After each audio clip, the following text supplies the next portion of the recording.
Hello everyone, मैं अंकुर बबेले आप सभी का स्वागत करता हूं आपके अपने चैनल मैग्नेट ब्रेन्स हिंदी पर। मैग्नेट ब्रेन्स हिंदी एक ऐसा प्लेटफॉर्म है जो हिंदी माध्यम की कक्षा 7वीं से लेकर कक्षा 12वीं तक का संपूर्ण पाठ्यक्रम बिल्कुल निःशुल्क में उपलब्ध करा रहा है। मतलब यह कि आपको यहां पर किसी प्रकार का कोई पेमेंट नहीं करना है, कोई सब्सक्रिप्शन परचेज नहीं करना है। सभी वीडियोस मिलते हैं आपको बिल्कुल निःशुल्क, वो भी क्वालिटी कंटेंट और बेस्ट फैकल्टीज के साथ। तो बात करेंगे कि इस वीडियो में हम क्या पढ़ेंगे, हमारा टॉपिक क्या होगा इस वीडियो का। तो इस वीडियो के अंदर हम एमसीक्यूज करने वाले हैं, मतलब कि बहुविकल्पी प्रश्नों को करने वाले हैं। ये बहुविकल्पी प्रश्न होंगे कक्षा 9वीं के अर्थशास्त्र के अध्याय 2 यानी कि संसाधन के रूप में लोग। तो संसाधन के रूप में लोगों से जो जो बहुविकल्पी प्रश्न बन सकते हैं, खास उन प्रश्नों को हम पढ़ेंगे, मतलब कि महत्वपूर्ण परीक्षा की दृष्टि से भी कि हम किनको किनको कवर कर सकते हैं, तो उनको यहां पर हम देखने वाले हैं। क्लियर बात? तो आगे बढ़ते हैं, देखते हैं। सबसे पहला प्रश्न आपके सामने ये रहा, बिलास और सकल, है ना, बिलास और सकल नहीं बिलास है, हमने कहानी दी। बिलास और सकल किस गांव में रहते थे? रायगंज में रहते थे, सीमापुर में रहते थे, शाहपुर में रहते थे और पालमपुर में रहते थे। क्योंकि चैप्टर नंबर 2 चल रहा है तो आपको पता होगा पालमपुर गांव की कहानी पीछे वाला चैप्टर है, वहीं पर रायगंज था और वहीं पर शाहपुर था। याद है कि नहीं? ये तीनों कहां थे? पहले वाले चैप्टर में थे कि नहीं थे? वहीं पर रायगंज, शाहपुर एक कस्बा था और कहानी कौन से गांव की थी? पालमपुर। जब तीनों निकाल लिए तो बचेगा क्या? बचेगा जो आंसर होगा, क्या होगा? सीमापुर। तो आंसर मिल गया, क्या हो गया? सीमापुर। ऐसे निकालते बन जाएगा ना भाई। ये तीनों क्या है? चूंकि अपन ने देखा कि बिलास और सकल, तो बिलास और सकल का मतलब क्या हो गया ना, ये छोटा सा है, बिलास और सकल। बिलास सकल का मतलब क्या हो गया? Chapter number 2। चैप्टर नंबर 2 का मतलब क्या हो गया? अब ये रायगंज, शाहपुर और पालमपुर, आपको याद आया कि ये तो अर्थशास्त्र का अध्याय 1 है। तीनों काट दो, बचा क्या? सीमापुर। तो सही जवाब क्या हो गया? सीमापुर। ठीक है, अगला सवाल है प्रश्न नंबर 2, इनमें से कौन मानव पूंजी के निर्माण में प्रशिक्षण की भूमिका को इंगित करता है? मतलब 4 ऑप्शन आपको बताए गए हैं, इनमें से कौन मानव पूंजी के निर्माण में प्रशिक्षण की भूमिका को इंगित करता है। मतलब ये 4 ऑप्शन में से किसको प्रशिक्षित करके तगड़ा बना दिया गया था और उसने फिर बहुत अच्छा उत्पादन दिया, चीजें बहुत तगड़ी कर दी, उसको देखकर गांव भी कुछ वैसा हो गया था। 4 ऑप्शन है, बिलास, गीता, सकल और महेश। हमने अपने चैप्टर के अंदर आप देखेंगे तो बिलास का और सकल ये 2 उदाहरण लिए थे। गीता का उदाहरण प्रशिक्षण के तौर पर नहीं था, है ना, तो इसको हम भूल जाएंगे और इसको भी हम भूल जाएंगे। ये 2 उदाहरण बचे थे, बिलास का और सकल का, जो क्या थे, एक दोनों दोस्त थे और दोनों के उदाहरण हमने लिए थे। सकल जिसके ऊपर पढ़ाई में खर्चा किया गया था, पढ़ाई के बाद उसने फिर एक कोर्स किया था,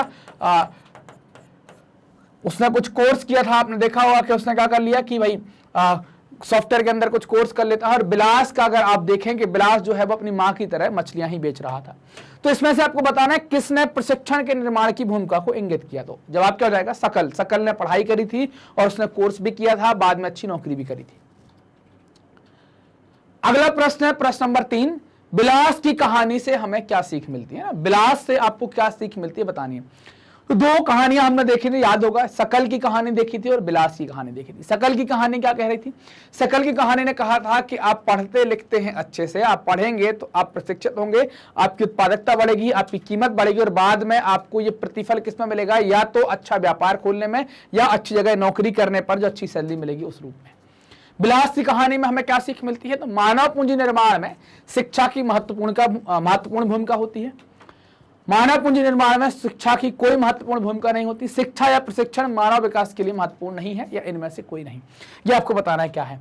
तो चूंकि आपने देखा था कि इसका ऑप्शन क्या हो जाएगा, ऑप्शन नंबर ए सही हो जाएगा। क्यों हो जाएगा? क्योंकि इसका ही दोस्त जो था सकल, वो पढ़ लिख कर शिक्षा लेकर वो अच्छी नौकरी पा गया और बिलास पढ़ नहीं पाया, तो क्या हो गया? उसकी कीमत कम रह गई। जबकि मेहनत दोनों को दिन भर में 24 घंटे मिले हैं, दोनों को 24 घंटे से ज्यादा काम नहीं करना पड़ सकता कहीं। जैसे हम आप भी बात करें तो कोई ये नहीं कह सकता कि आज मैंने 28 घंटे काम कर गया है। अगर कोई कहे तो लगा के गाल पे देना उससे खींच के, 24 घंटे हो तो 28 घंटे काम कहां से कर लिया, फालतू की बातें कर रहा है।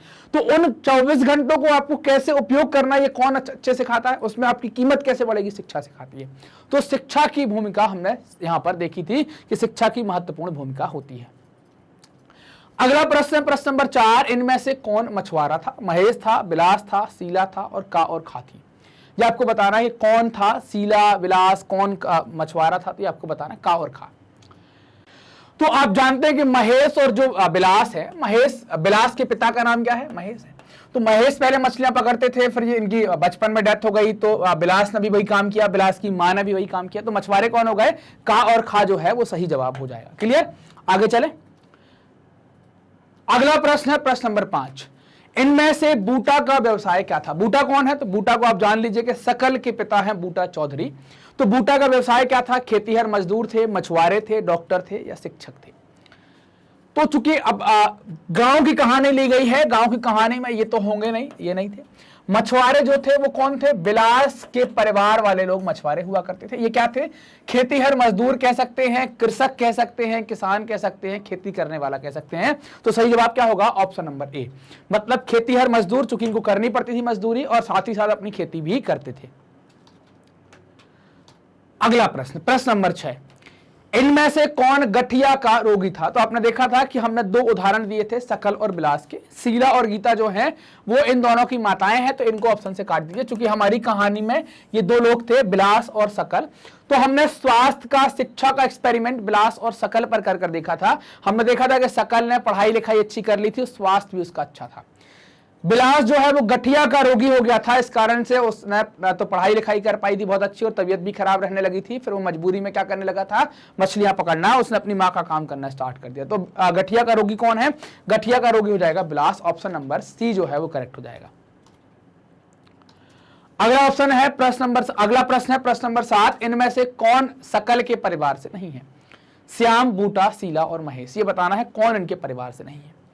तो इनके परिवार से महेश नहीं है। महेश कौन है? बिलास के पिता हैं। श्याम कौन है? तो ये सकल के चाचा हैं। बूटा कौन है? सकल के पिता हैं। शीला कौन है?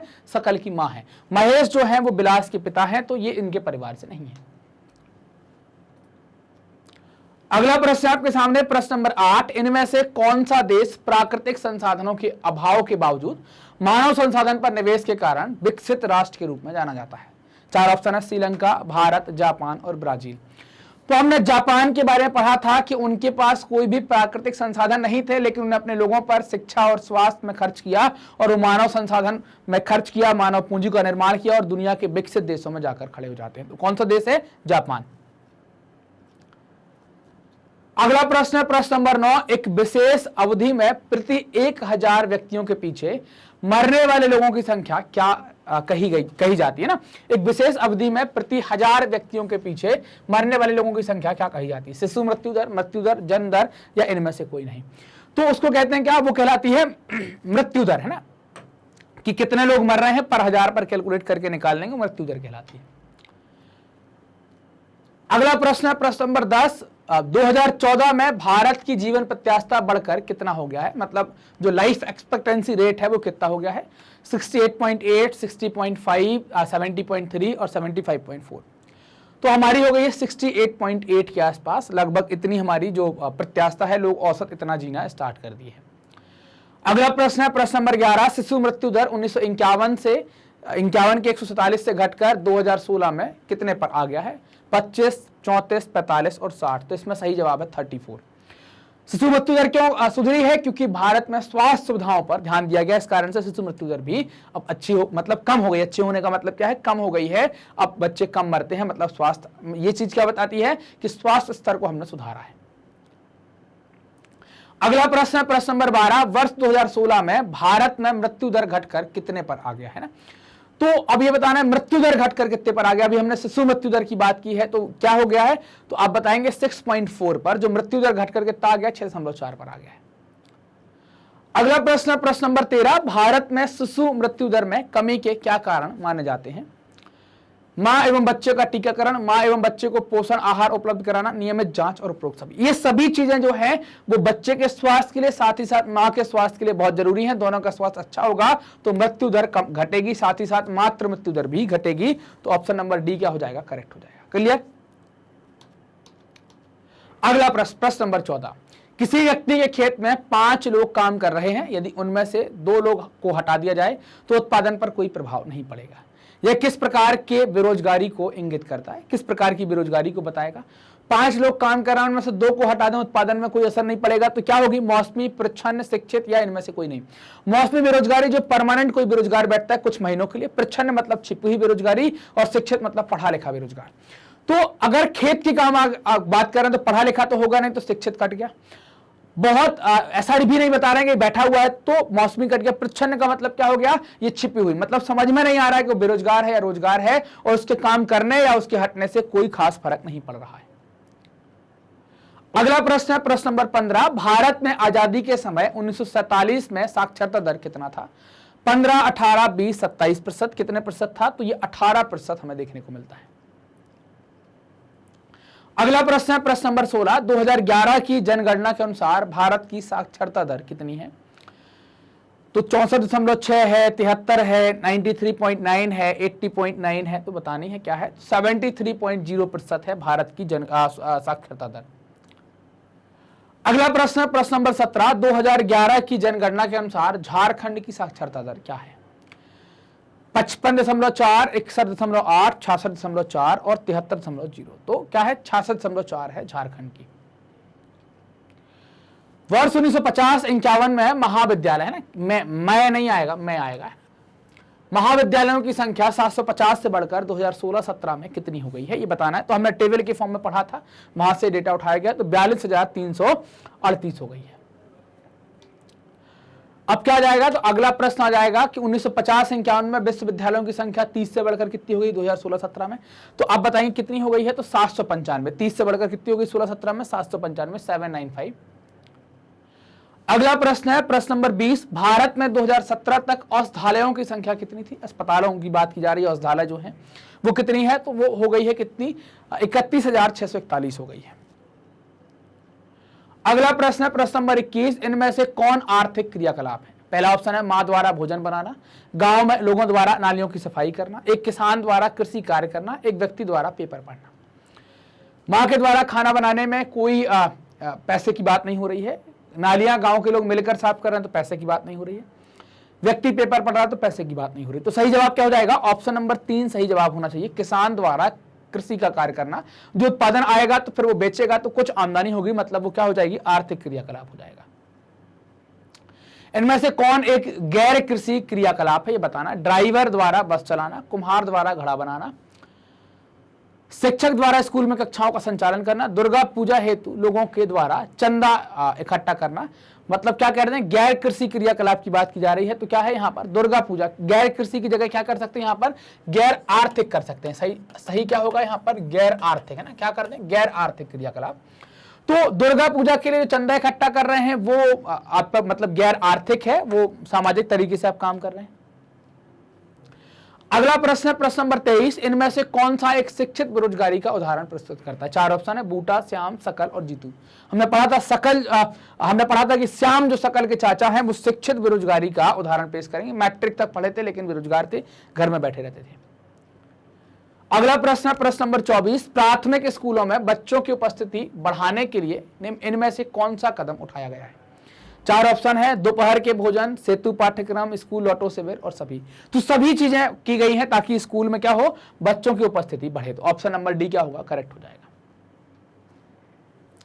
अगला प्रश्न है प्रश्न नंबर 25, महिलाओं के निम्न वेतन वाले कार्यों में नियोजित होने के क्या कारण है? 4 ऑप्शन है, वो भावुक होती हैं, वो भारी काम नहीं कर सकती, वो सुनसान या रात में काम नहीं कर सकती। तो इनमें से क्या हो जाएगा? ऑप्शन, ये तीनों सही हो जाएंगे तो ऑप्शन नंबर 4 एकदम करेक्ट हो जाएगा।